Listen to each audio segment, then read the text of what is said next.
గారు మనతో జూమ్ కాల్లో అందుబాటులో ఉన్నారు. బీజేపీ నేత నందారెడ్డి గారు మనతో జూమ్ కాల్లో అందుబాటులో ఉన్నారు. అదేవిధంగా మనతో కాంగ్రెస్ నేత శివలాల్ గారు కూడా స్టూడియోలో అందుబాటులోకి వస్తారు. ముందుగా మనం బీఆర్ఎస్ నేత రామ్మోహన్ గారితో మాట్లాడదాం. రామ్మోహన్ గారు, గుడ్ ఈవినింగ్ సార్. నమస్తే అందరికి. రామ్మోహన్ గారు, తెలంగాణ రాష్ట్ర ప్రభుత్వం హైడ్రా తీసుకున్న నిర్ణయాల్ని మీరు ఎలా చూడాలి? ఏవైతే అక్రమ కట్టడాలు ఉన్నాయో తనామన భేదం లేకుండా రాజకీయ పార్టీలకి అతీతంగా ఎవరు కట్టినా కూడా ఉపేక్షించేది లేదని చెప్తుంది హైడ్రా. కమిషనర్ రంగనాథ్ కూడా అదే వెల్లడించారు. ఆయన కూడా ఒక క్లీన్ దీంతో ఆధారాలతోనే మేము వీటిలన్నింటినీ కూడా కూలుస్తున్నామని చెప్తున్నారు. ఏ కోణంలో చూస్తారు? చాలా సంతోషం అండి. రాష్ట్ర ప్రభుత్వం పరిపాలనలో భాగంగా ఎక్కడైతే అక్రమాలు జరిగినాయో అక్కడ మేము అక్రమాల రూపం ఆపి నీతి నిజాయితీతో పనిచేస్తామని చెప్పడం చాలా సంతోషం, హర్షణీయమే. దీన్ని పూర్తిగా స్వాగతిస్తున్నాం. మొన్న కేటీఆర్ గారు మాట్లాడుతూ జన్వాడ ఫామ్ హౌస్ గురించి చెప్పడం జరిగింది. అది ఒకవేళ నిబంధనలకు విరుద్ధంగా ఉంటే కూడా దాన్ని కూడా కూల్చివేయచ్చని పత్రికాముఖంగా బాహాటంగా ప్రకటన చేయడం జరిగింది. ఇందులో రేవంత్ రెడ్డి గారి సర్కార్ మేము కూడా ఒకటి చెప్తున్నాం.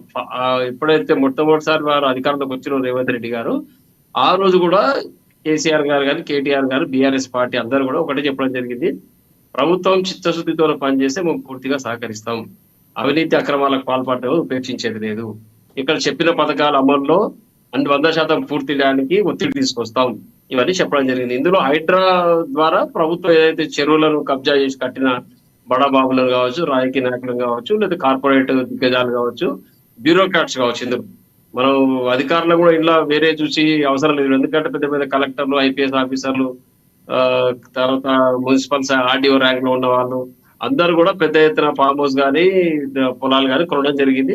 ఒకవేళ అందులో ఎఫ్టీఎల్ పరిధిలో ఉన్నట్టయితే కానీ లేదా నిబంధనలకు విరుద్ధంగా నిర్మాణాలు ఉంటే మాత్రం ప్రభుత్వం కూడగొట్టా చెప్పడం ఇది స్వాగతించాల్సిన విషయం.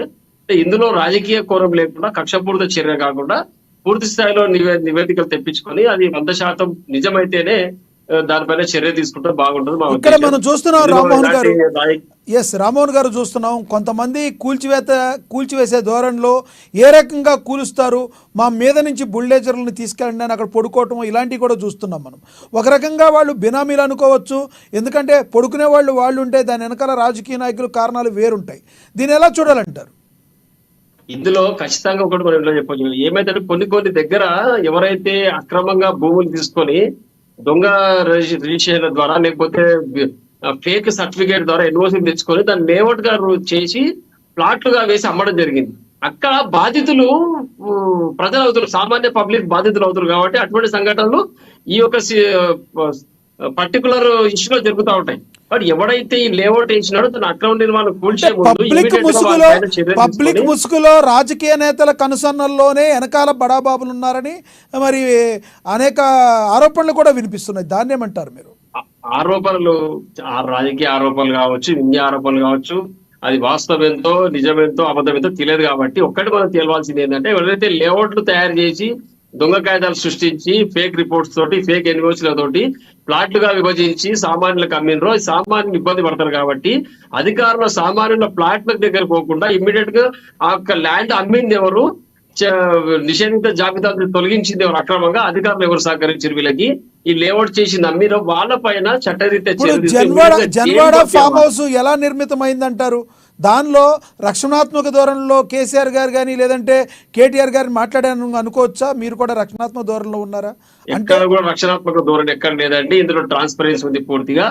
జన్వాడ ఫామ్ హౌస్ మిత్రుడిని లీజ్ కు తీసుకుని చెప్పడం జరిగింది. లీజ్ మనం చూసినట్టు అగ్రిమెంట్ 30 సంవత్సరాలు, 20 సంవత్సరాలు, 100 సంవత్సరాలు, 99 years లీజ్ రాస్తారు. లీజ్ రాసినప్పుడు మనదే అవుతుంది. ఈ రోజు మనం హైవేలో చూస్తున్నాం, పెట్రోల్ బంక్ తీసుకున్నప్పుడు, పెట్రోల్ బంకులు పెట్టినప్పుడు, పెద్ద పెద్ద రిసార్ట్ పెట్టినప్పుడు లీజ్ డాక్యుమెంట్ మనం తయారు చేసుకుని మనం మాదే నేను లీజ్ ఓనర్ అని చెప్పి మనం అక్కడ నుంచి పర్మిషన్ తీసుకొని నిర్మాణం చేయడం జరుగుతుంది.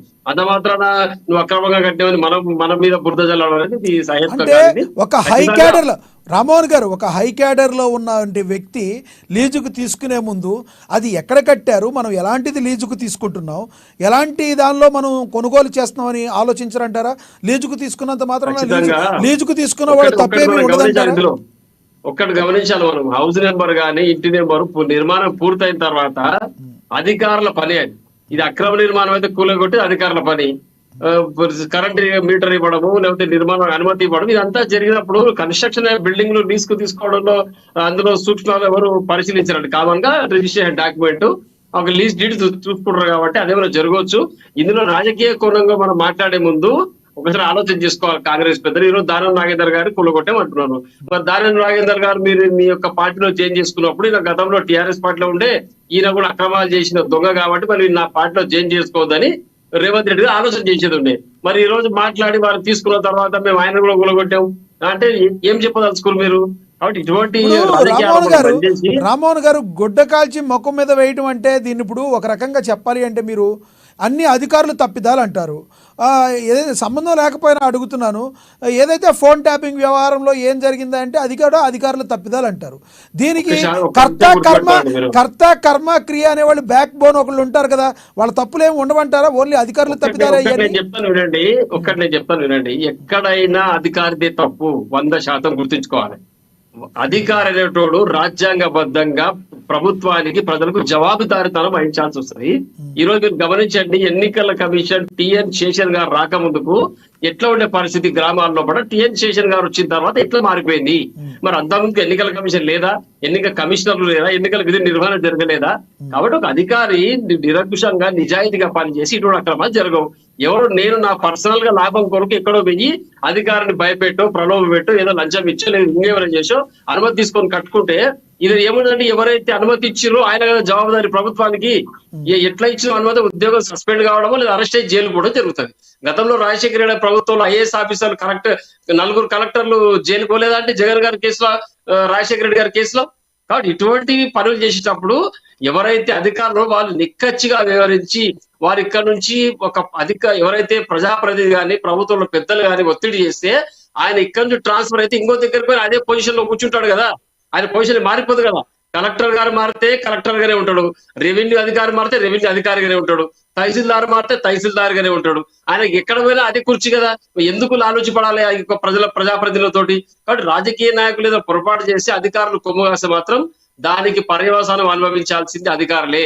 రాజకీయ నాయకులు ఎట్లా తప్పించుకోపోతారో లేకపోతే కేసు చేసుకుంటారో వాళ్ళకి వచ్చింది ఏముండదు అక్కడ. కాబట్టి నష్టపోయేది అధికారులు. కాబట్టి ఎవరైతే బ్యూరోక్రాట్స్ ఉన్నారో వాళ్ళ నుంచే రాష్ట్రం దేశం సర్వనాశనం అవుతుంది, గమనించుకోవాలి. తప్పకుండా 100% అధికారులు తప్పు ఇందులో. అధికారి ఈ రోజు 38 సంవత్సరాల సర్వీస్ ఉంటుంది అధికారికి, ప్రజాప్రతినిధికి 5 సంవత్సరాల సర్వీస్. 5 సంవత్సరాల్లో ఆయన సర్వీస్ లో 6-7 మంది మారుతారు. మరి అటువంటి జాగ్రత్తగా చూసుకోవాల్సింది రాష్ట్రాన్ని నడిపించాలి, దేశాన్ని నడిపించాల్సింది అధికారులే కదా, రాజ్యాంగబద్ధంగా నియమితుల అధికారులే కదా. మరి బాధ్యతలు ఈ రోజు ఎవరు కొలుస్తున్నారండి?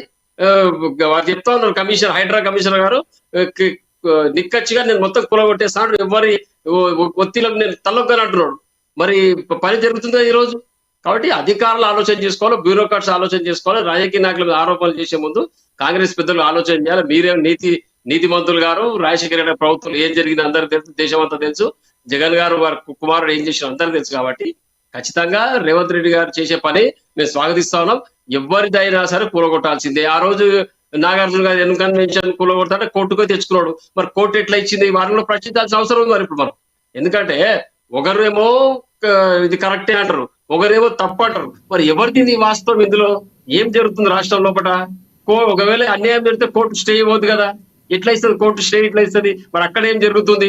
మరి న్యాయ వ్యవస్థ పైన మనం ఆరోపణలు చేసి ఇబ్బంది అవుతుంది పరిస్థితి. కాబట్టి మనం ఆలోచన చేసుకోవాలి, ప్రభుత్వాలు కానీ, ప్రజలు కానీ, అధికారులు కానీ.